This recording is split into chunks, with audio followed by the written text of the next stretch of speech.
আসসালামু আলাইকুম। আশা করি আপনারা সবাই ভালো আছেন। আপনারা জানেন যে গত শুক্রবারে আমাদের সাপ্তাহিক ইভেন্ট ছিল এবং ইভেন্টের প্রশ্ন ছিল এবারের এশিয়া কাপে বাংলাদেশের টিমের অধিনায়ক কে ছিলেন। তো আপনারা বেশ কয়েকজন প্রশ্নের উত্তর দিয়েছেন। আরেকটি বিষয় সেটি হলো নেটওয়ার্কের সমস্যার কারণে একই পোস্ট একাধিকবার হয়েছিল, তাই আমরা সিদ্ধান্ত নিয়েছিলাম যে আমাদের এই একাধিক পোস্টের যে যেখানে কমেন্ট করবে সবার কমেন্ট নেওয়া হবে, আর প্রশ্নের উত্তর যদি কম হয় তাহলে প্রশ্নের বাইরেও যারা কমেন্ট করবে তাদের সবাইকে সুযোগ দেওয়া হবে। আর লটারির মাধ্যমে আমরা আমাদের প্রথম সাপ্তাহিক ইভেন্টের বিজয়ীকে খুঁজে নেব। আপনারা ভিডিওতে দেখতে পাচ্ছেন আমরা কিভাবে আমাদের লটারির কার্যক্রম শেষ করেছি।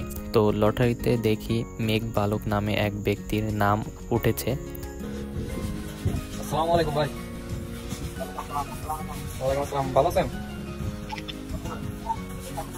হ্যাঁ দিছি, আপনি একটু চেক করে দেখেন, আপনার 5 জিবি চলে গেছে। আমার এই নাম্বার থেকে গেছে, ঠিক আছে? হ্যাঁ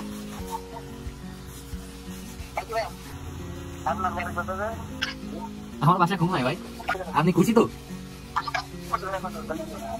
যাক আলহামদুলিল্লাহ ভাই, ভালো লাগলো শুনে। পরে হোয়াটসঅ্যাপের মাধ্যমে তার সাথে আমরা কথা বলে জানতে পারি তার নাম নাদের, বাসা চট্টগ্রামে। আপনারা দেখতে পাচ্ছেন আমরা হোয়াটসঅ্যাপের মাধ্যমে তার সাথে কথা বলেছি। আমাদের সাপ্তাহিক ইভেন্টের গিফট ছিল সাপ্তাহিক মিনিট, এমবি ও রিসার্চ। এরপর আমরা তার সাথে কথা বলে জানতে পারি তার এমবির প্রয়োজন, তাই আমরা সাপ্তাহিক ইভেন্টের গিফট হিসেবে তাকে 5 জিবি গিফট করি। তাই আপনারা যারা এবারের ইভেন্টে অংশ নেন নাই তারা পরের বার চাইলে অংশ নিতে পারেন।